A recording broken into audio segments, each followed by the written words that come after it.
Kuya, pabili nga po. O ano bang gusto mo dyan? Kulang po kasi yung pera ko eh.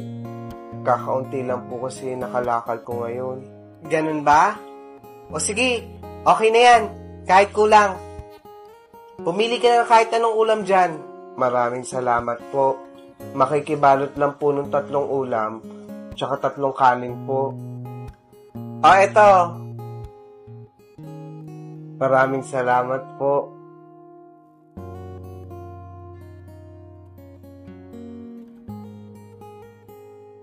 Oh, kamusta? Anong order mo? Kuya, nakakahiyaman po. Baka pwede pong makautang ng pagkain po sa inyo. Wala po kasi ako nakalakal ngayon eh. Nako, hindi pwede no? Han, ano ka ba? Nakakaawa na nga yung tao. Napapadalas na nga yung pagbili niya dito ng kulang-kulang ang bayad. Tapos ngayon mangungutang? Pasensya na po kayo. Ngayon po kasi walang-wala po kami. Ayoko lang po magutom yung pamilya ko. Kahit nakakahiya, wala naman po akong magawa kung hindi umutang. Hayaan niyo po, babayaran ko rin po kayo kapag nakabawi po ako sa kalakal ko. Magbabayad? Paano ka nga magbabayad wala ka nga laging pera? Han, hindi mo ba narinig? Kawawa naman sila Magugutom ang pamilya niya kapag hindi natin sila pinautang. Hay nako, nagpapaniwala ka naman dyan. Alam mo, negosyo pa rin to. Pag palaging ganyan, malulugi tayo. Sige, ako nang bahala. Pumili ka na lang kahit anong gusto mo dyan. Hay nako, makaalis na nga muna dito.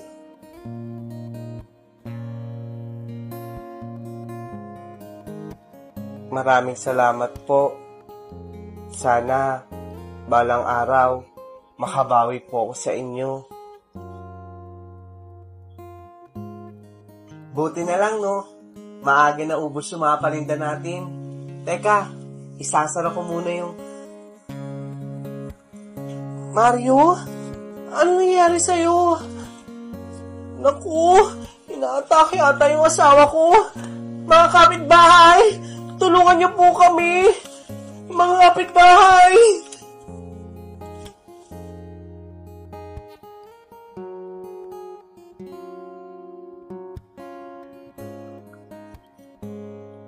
Ma'am, kailangan na pong operahan yung asawa ninyo.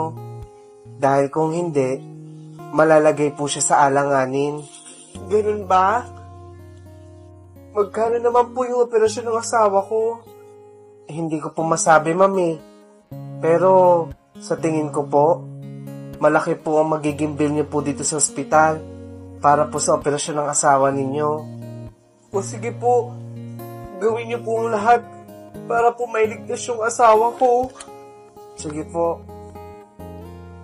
Naku, ang laki naman ng bill namin dito. Saan naman ako kukuha ng pambayad dito? Mrs. Gomez? Doc, kamusta po yung asawa ko?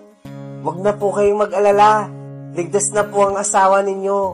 Ang kailangan niya lang po, magpahinga ng ilang araw dito sa ospital. Naku, maraming salamat po, Doc, ha? Oh, bakit po kayo umiiyak? Pasensya na po kayo. Hindi ko na po kasi talaga alam kung saan po kukuha ng pambayad namin dito sa ospital. Ma'am, wag na po kayong mag-alala. Wala na po kayong babayaran dito sa ospital. Oh, Doc. Maraming salamat po. Pero paano po nangyari yun? Ma'am, kung hindi po dahil sa asawa ninyo, baka matagal na po kaming namatay sa gutom noon. Napakabuti po ng asawa ninyo. Hindi po siya nag-alangan na tulungan po ang tatay ko noon. Kaya, hayaan niyo po, suklihan ko po ang kagandahang loob ng asawa ninyo. Huwag na po kayong mag-alala. Wala na po kayong babayaran dito sa ospital. Ako na pong bahala. At maraming salamat po sa inyo.